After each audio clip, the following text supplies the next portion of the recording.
I'm currently in the process of adding sound and music, which I'm doing with the help of Beatbox. If you've never seen Beatbox before, it's pretty good. You can build your own songs and soundtrack. You can select from a range of instruments. I'm also using JSFXR, which is also pretty good. A bit time consuming because you can go through quite a lot and you can change them slightly. There's a lot of options there, but I digress. Here's an update on the game so far. If you'd like to see how the game's being made and have access to the source file, along with a whole bunch of other goodies, then please do check out the Patreon. There's a link in the description. And speaking of Patreon, I'd like to give a massive thank you and a shout out to my wonderful Patreon and YouTube channel members, Foozle CC, Olivia Bernier, Mari Lewis, Enmark Games, Tor Hammock Alexanderson, Martin K, Davey Wagneroff, John Allegrezza, Dan, Matt Nixon, Mike Joe, FHD, and Jordan Lane. Thanks for supporting the game dev journey, and for more information about what's on offer on the Patreon, there's a link in the description. As you can see, I've got multiple levels now in the first stage. It's a bit of a puzzle platformer with some basic melee combat at the moment. I've added these little drips on the ceiling. These are just sprites with a 5-frame animation with a little bit of a slimy bob, and then they'll just drop little kind of goo or slime droplets onto the floor, and if they hit you, you'll take some damage.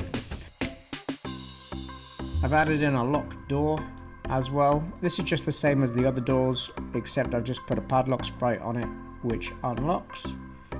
If you're overlapping that sprite and you have the key in your inventory, and that's simply just controlled by a very, very simple variable that tracks whether you have more than 0 keys.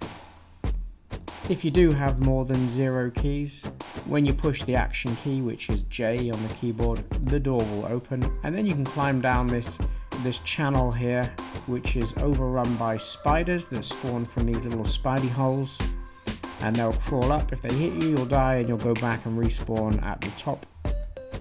If you can make it down there, jump through, you'll get a checkpoint update and the opportunity to save your progress before you get into the final part of the stage where you have to fight the boss.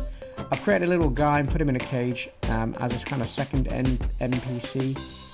You'll trigger that when you hit this dialogue trigger sprite. He'll tell you to jump down the hole, kill the worm, and that will enable him to escape from the cage, which is what happens if you do beat the worm. And then when you finish the stage, I've got these 3 guys that run on, chase you as you escape through the right hand side of the screen here. That will then trigger the end of stage. And then the next stage I think I want to do is a minecart chasing level. So you'll go through, start the next stage, jump into a minecart, end up on a track. You're going to roll down and go through a bit of a course. These guys are going to be chasing you, and there may be an element of like dodging projectiles or jumping from track to track, avoiding obstacles. I think that'll be quite fun to do, and a bit of a mix up from the platform. I want to take it in the style of Donkey Kong Country. I love that game on the Super Nintendo, and that was I remember they distinctly had a level where you could ride a minecart. And I thought that was quite a nice way of breaking up the platformer gameplay. So that's what I'm going to do. These guys here, these 3 guys, they run on at different speeds. So I've just basically set it so that every second, if we're at checkpoint 14, which we will be at that stage in the game, then the mole turtles need to change their maximum speed from 40, 45, 50, 55 and 60 every 1 second. And then that enables them to kind of start running and slowly overlapping each other. I think it looks a little bit better in terms of a bit of a race to the finish, so they're not all just uniformly running at the same exact speed. I feel like one of them may slightly overtake and then drop back.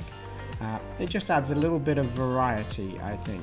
I've added a nice little key icon here to the UI, and I've gone ahead and set that initially not visible so you can't see it, and then if you pick up the key, that one just pings in there. I think I need a little bit more visual indication in terms of UI when you're picking things up. For example, when I get to the first little cavern here and talk to the first NPC and he gives me his spear, I think I'm going to add in a little animation similar to that of Zelda on the SNES when he picks up a new item and then just proudly holds it above his head.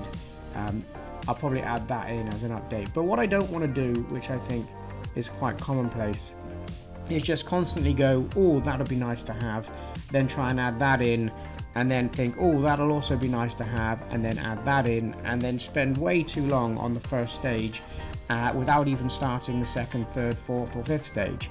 And then the game just all of a sudden ends up one of those projects that never ever gets finished. Will it be that kind of project? I don't know. You'll have to keep watching, I suppose, to find out. But if you've made it this far, thanks for sticking around, thanks for watching the updates.